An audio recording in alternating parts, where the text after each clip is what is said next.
大家好，我是姚文雄。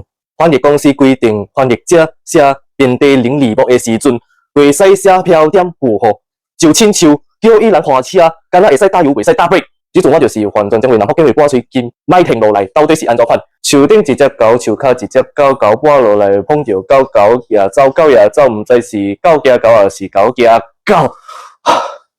哇！我迄袂喘气啊！我紧叫白车。好啦，其实我无代志。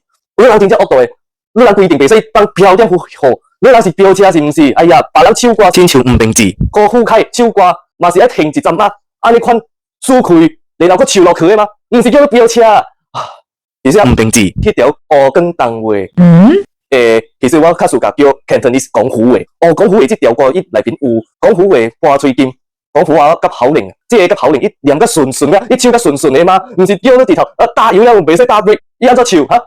唱甲断开了啦！掘金掘吉掘金吉，掘鸡掘骨掘龟骨，掘完鸡骨掘金吉，掘完龟骨掘鸡骨。你有发现无？我中间条就是有停淡薄时间，互我输开，我会使学落去嘛。你来检讨人的这款政策。你无输甲车，我写你人嘅字幕，你人嘅代志啦，OK，就安尼款，再会。